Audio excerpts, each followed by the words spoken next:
మొత్తానికి ఎవరైతే ప్రజల హామీలు నెరవేర్చకపోతే అసెంబ్లీ ముట్టడి చేయొచ్చు, ముఖ్యమంత్రి ఇళ్లను ముట్టడి చేయొచ్చు అని చెప్పేసి శేఖర్ రెడ్డి గారు చెప్తున్నారు.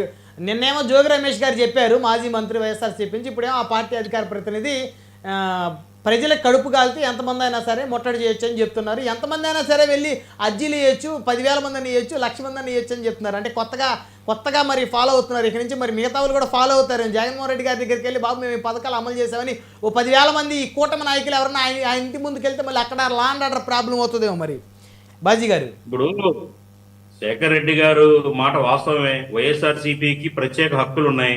1,00,000 మందితో అయినా కానీ వినతి పత్రాలు ఇవ్వచ్చు.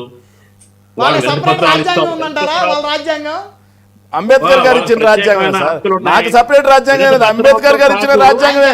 భావ ప్రకటన స్వేచ్ఛ, భావ ప్రకటన స్వేచ్ఛ ప్రాథమిక హక్కు. మీరు ఆగండి. వినతి పత్రాలతో పాటు మరి పక్కన వచ్చిన చేతుల్లో కర్రలు ఉంటాయి, గొడ్డళ్ళు ఉంటాయి, పారులో పలుగులు కూడా ఉంటాయి. ఏంటంటే పార్టీ ఆఫీసర్ మీద కానివ్వండి, అపోజిషన్ నచ్చని వాళ్ళ ఇళ్ల మీద కానివ్వండి అటాక్ చేసే హక్కులు ఉంటాయి. వాళ్ళకి ప్రత్యేకమైన హక్కులు ఉన్నాయి. మనం కాదనలేదు, దాన్ని సమర్థించాల్సిందే. మరి నేనేమంటానంటే, మీకు రాజ్యాంగం కొన్ని హక్కులు ఇచ్చింది. మీరు 11 మందిని మరి అసెంబ్లీలో వెళ్ళి కూర్చోండి రా బాబు, మీరు అడగండి ప్రజల సమస్యలు ఏంటో అని రాజ్యాంగం ద్వారా ఎన్నిక కాబడిన పాపం కొత్తగా ఎమ్మెల్యేలు కొంతమంది ఉన్నారు, వాళ్ళు ఉన్నారు. మీరు పారలు పరుగులు గడ్డళ్ళు వినతి పత్రాలు ఎందుకంటే అసెంబ్లీలో వెళ్ళి అడగండి ఎందుకు హామీలు నెరవేర్చలేదని. నిలదీయండి, చొక్కాలు పట్టుకోండి, తప్పు లేదు, ప్రజలు హర్షిస్తారు. ఏదైతే 39% ఓట్ బ్యాంక్ ఎవరైతే మీకు ఓట్లు వేశారో వాళ్ళందరినీ సాటిస్ఫై చేయండి. మా వైసీపీ పార్టీ హ్యాపీగా మా ఆకాంక్షల కోసం అసెంబ్లీలో పోరాడుతుంది, అడుగుతుంది పాలకపక్షాన్ని. నిజమే, పాలకపక్షం ఏదైతే ఇవాళ కూటమి ప్రభుత్వం ఇచ్చిన హామీలు తడబడుతుంది అమలు చేయడానికి. ఆ మాటతో నేను ఏకీభవిస్తున్నా. కాంగ్రెస్ పార్టీ తరపు నుంచి నేను ఏకీభవిస్తున్నా శేఖర్ రెడ్డి గారి మాటలతోటి. తడబడుతుంది కూటమి ప్రభుత్వం. మరి ఉచిత బస్సు ఏమైపోయింది? ఈ సూపర్ 6 కాదు, సూపర్ 6 లో ఏదో ఇప్పుడు నిన్న చావు తప్పి కన్ను లొట్టబోయినట్టుగా ఈ తల్లికి వందనాలను ఇచ్చారు. రేపు ఇంకా ఉచిత బస్సు ఉంది. మహిళలకు స్త్రీధనం కింద సంవత్సరానికి 18,000 ఇవ్వాలి. రైతులకు ఏదో రేపు ఇస్తామంటున్నారు 20వ తేదీన, సంతోషం.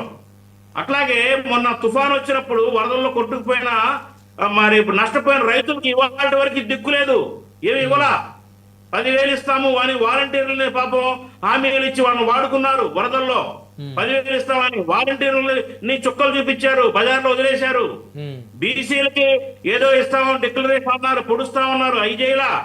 మైనారిటీకి చేయలా, నాయ బ్రాహ్మణులకు చేయలా, రజకులకు హామీలు ఇచ్చారు. ఇంకా చాలా పెద్ద లిస్ట్ ఉంది. నేను ఏమంటానంటే ఈ వైసీపీ వాళ్ళని, అయ్యా మీరు రోడ్ల మీద కత్తులు కటారులు వినతి పత్రాలు వద్దు, అసెంబ్లీకి వెళ్ళండి, ఇవన్నీ అడగండి. ఇంకా నా దగ్గర ఇంకా చాలా లిస్ట్ ఉంది. కదా శాసనసభ్యులు, వాళ్ళు చక్కగా గొంతెత్తితే చిన్నబాబు, పెద్దబాబుతో పాటు చిన్నబాబు గారు కూడా యువగణంలో 100 కిలోమీటర్లకు ఒక హామీ ఇచ్చుకుంటా పోయారు. వారి హామీలు కూడా అలా ఉన్నాయి. పవన్ కళ్యాణ్ గారి హామీలు ఉన్నాయి, బీజేపీ హామీలు ఉన్నాయి. ముగ్గురు కలిసి సంయుక్తంగా ఇచ్చిన పెద్ద చిట్టా ఉంది. ఇవన్నీ ఎప్పుడు పూర్తి చేస్తారు? సంవత్సరం అయిపోయింది, ఇంకా ఉన్నది 3 ఏళ్ళు. బాజీ గారు, మీరు కాంగ్రెస్ పార్టీలో ఎన్నో సంవత్సరాల నుంచి ఉన్నారు. సో మీకు తెలియదు కాదు, ఏ ప్రభుత్వమైనా, ఒక నిమిషం వినండి, ఏ ప్రభుత్వమైనా సంవత్సర కాలంలో ఇచ్చిన హామీలన్నీ ఇప్పటి వరకు అమలు చేసిన ప్రభుత్వం ఏమైనా ఉందా? ఇప్పుడు అట్లా కంపారిజన్ ఎందుకు చేయాలండి బ్రహ్మనాయుడు గారు? సంవత్సరంలో ఎవడు ఇవ్వలేదని మనం ఇవ్వకుండా ఉంటామా? మనం ఇవ్వాలి కదా. మీరు జూన్ లో అధికారంలోకి వచ్చారు, మళ్ళీ జూన్ వచ్చింది, మీరు అట్లీస్ట్ సగం ఇవ్వాలి కదా. ఒక సంవత్సరం విద్యా సంవత్సరం పోయింది పిల్లలకి, రైతులకు ఒక క్రాప్ ఇయర్ పోయింది, పాపం రైతులు అల్లాడు, ఇవ్వాల్సిన బాధ్యత ఉంది కదా. పోనీ ఓ పని చేయండి, ఆ పాత సంవత్సరం కూడా కల్పిస్తామని చెప్పండి, కల్పించేయండి. ఈ సంవత్సరం లేకుండా ఉంటుంది. మరి లాస్ట్ ఇయర్ కూడా ఇవ్వండి. ఎందుకు లాస్ అవ్వాలి? ప్రజలు లాస్ అవ్వాల్సిన అవసరం లేదు. ప్రజలకి న్యాయం చేయాలా. 5 సంవత్సరాల అధికారంలోకి వచ్చేది, కనీసం 4 సంవత్సరాలన్నా ఇవ్వండి. మీరు ఇప్పుడు ఆ మాట అంటే తెలుగుదేశం వాళ్ళు ఏమంటున్నారు? జనసేన, తెలుగుదేశం, బీజేపీ వాళ్ళు డబ్బులు ఏమన్నా మామూలుగా ప్రింట్ చేస్తే వస్తున్నాయా లేకపోతే ఎలాగా? మరి ఏమండి? విధ్వంసం చేశారు నేను రాష్ట్రాన్ని, చెప్పలేదు మేము కదండి. అవన్నీ సరి చేసుకుంటా ఉన్నాము, సరి చేసుకొని నేను చెప్పలా? ఇప్పుడిప్పుడే నేను కాస్త కాంగ్రెస్ సంపద వాళ్ళని సృష్టిస్తున్నాం ప్రజలు అంటున్నారు. అడగలా, ప్రజలు అడగలా, మేము చెప్పలా, ఏ పార్టీ వాళ్ళు కూడా మీరు ఈ హామీలు ఇవ్వకుండా అడగలా. మీరు గెలవడం కోసం అడ్డమైన హామీలు ఇచ్చారు. మీరు డబ్బులు ఉన్నాయని తెలియదా? డబ్బులు లేవని తెలియదా మీకు హామీ ఇచ్చేటప్పుడు? మీరు డబ్బులు లేవని తెలియదా? తెలుసు కదా. ఒక తిడుతున్నారు కదా వైసీపీనే, దోచుకెళ్లారు, ఖజానా ఖాళీ చేశారు, ఈయన మొత్తం పనిచేశారు బఠానీలాగా, డబ్బులు లేవు అని చెబుతా ఉన్నారు కదా. మీరు 13 లక్షల కోట్లు అప్పు చేసి వెళ్ళారని తిడుతున్నారు కదా. మీకు తెలుసు కదా. తెలిసి ఎందుకు ఇచ్చారు హామీలు? ఎక్కడి నుంచి తెచ్చిద్దామని ఇచ్చారు? పోనీ మన మోడీ గారు ఉన్నారు, మీ బాసు, పెద్ద బాసు, వాళ్ళ దగ్గర నుంచి తెచ్చి ఇవ్వండి. మీరు ఇవ్వాలి కదా. ఇవ్వకపోతే ద్రోహులుగా నిలబడతారు. మీరు చరిత్రలో ద్రోహులుగా నిలబడతారు. అబద్ధాలు ఆడి గెలిచి ప్రజల్ని వంచినట్టే కదా. అవును, అంతే కదా, ఖచ్చితంగా. అయితే ఇప్పుడు నేనేమంటానంటే బాజీ గారు ఇప్పుడు ఒక విషయం ఒక ఆ రోజు ప్రతిపక్ష నాయకుడు ఇల్లు ముట్టడి అనేది ఎంతవరకు కరెక్ట్? ఇప్పుడు ఇందాకేమన్నారు ఈయన శేఖర్ రెడ్డి గారు ఏమంటున్నారు, ఎంతమంది అయినా వెళ్ళి వింత పత్రం ఇవ్వచ్చు, 100 మంది వెళ్ళొచ్చు, 10,000 మంది, 1,00,000 మంది ఇవ్వచ్చు, కొత్త కాన్సెప్ట్ చెప్పారు. బహుశా మరి ఇది వీరొక్కరే చెప్తున్నారో లేదా పార్టీలో మరి ఆ యొక్క రూలు వాళ్ళ పార్టీలో ఏమన్నా పెట్టారో నాకైతే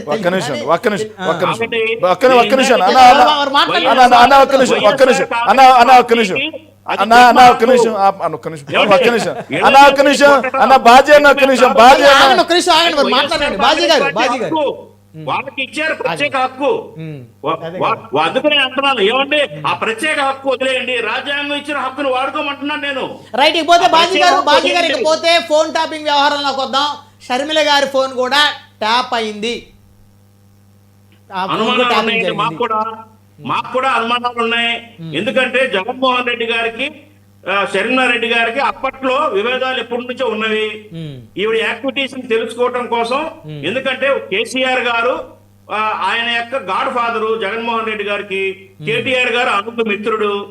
వీళ్ళు కేవలం ఎలక్షన్స్ లో సలహాలు సంప్రదింపులు ఇచ్చిపుచ్చుకోవడమే కాదు, ఆర్థిక సహకారాలు కూడా ఇచ్చిపుచ్చుకున్నట్టుగా బయటకు వచ్చిన వార్తలు. కాబట్టి ఏంటంటే ఒకళ్ళ సహకారం ఒకళ్ళు ఇచ్చిపుచ్చుకోవడంలో భాగంగా ఈ ఫోన్ ట్యాపింగ్ లో కూడా మా నాయకురాలైన శర్మిలారెడ్డి గారి మీద కూడా నిఘా వేసినట్టు మాకు ఎప్పుడో తెలుసు. అప్పట్లో కూడా వార్తలు వచ్చినాయి. అవును, ఆవిడే అన్నారు, సందర్భంలో ఆవిడ అన్నారు నా ఫోను ట్యాపింగ్ జరుగుతుందని ఆవిడ కూడా మాట్లాడారు. ఎగ్జాక్ట్లీ. ఇంకోటి బాజీ గారు మనం ఇంకొక అంశం మాట్లాడాలి. ఆ అంశం నేను సుబ్బారావు గారితో డిస్కస్ చేస్తాం, ఎందుకంటే ఆయన ఒక అడ్వకేట్ కాబట్టి. గతంలో కోటమిరెడ్డి శ్రీధర్ రెడ్డి గారు కూడా వైఎస్ఆర్సీపీ నుంచి రాజీనామా చేసిన క్రమంలో ఆయన ఒక మాట అన్నారు, నా ఫోను సంబంధించిన వివరాలన్నీ కూడా నేను మాట్లాడిన అన్నీ కూడా ట్యాపింగ్ జరిగిందని చెప్పేసి ఆయన కూడా ఒక ఆరోపణ చేశారు కదా, గుర్తుందా మీకు? అవునండి. అంటే ఇదంతా చూస్తుంటే మనకి ఏమనిపిస్తుంది, అసలు ఈ రాజకీయ సంఘర్షణల్లో ఈ ఫోన్ ట్యాపింగ్ అన్నది ఒక పెద్ద అస్త్రం లాగా ఉంది. ఇది దీని యొక్క వెనకాల చాలా కుట్రలు ఉన్నాయి. ఫోన్ ట్యాపింగ్ అనేది సమాజంగా జరుగుతుంది. బ్రహ్మనాయుడు గారు ఇజ్రాయెల్ టెక్నాలజీ తోటి, ఇజ్రాయెల్ తెచ్చుకుని దిగుమతి చేసుకున్న టెక్నాలజీ తోటి అవసరమైన వాళ్ళ ఫోన్ అన్ని కూడా వింటున్నారట. విని దానికి కావాల్సినట్టు కూడా అరేంజ్మెంట్ చేసుకున్నట్టు కూడా ఉంది, వార్తలు ఉన్నాయి. చూద్దాం ఏం జరిగిందో, విచారం జరుగుతుంది కాబట్టి బాజీ గారు కంక్లూజన్ తీసుకుంటే సమయం తక్కువ ఉంది. అంటే బ్రహ్మనాయుడు గారు ఒకే మాట నా క్వశ్చన్ ఏంటంటే, ఇందాక డిస్కషన్ లో చెప్పారు నిరూపణ, శేఖర్ రెడ్డి గారు అనుకుంటా, నిరూపణ కాకుండా మనం ఎట్లా నిర్ధారిస్తాం, కోర్టులు చెప్తే అంటున్నారు. నా క్వశ్చన్ ఒకటే, మీరు తప్పు చేయకపోతే హార్డ్ డిస్కులు ఎందుకు పగలగొట్టాలి? ఎందుకు ఏమి లేకపోతే ఎందుకు మూసీ నదిలో పడేయాలి? మీరు ఏం నేరం చేయకపోతే హార్డ్ డిస్కులు పగలగొట్టి మూసీ నదిలో పడేయటం, అడవుల్లో పడేయాల్సిన అవసరం ఏముంది? కాబట్టి ఏదో జరిగింది. ఇంత మాత్రం చెప్పగలుగుతాం మనం. జరిగింది డెఫినెట్ గా ఇవాళ సిట్ చేతుల్లో ఉంది. విచారణ సంస్థలు బలంగా ఉన్నాయి కాబట్టి మరి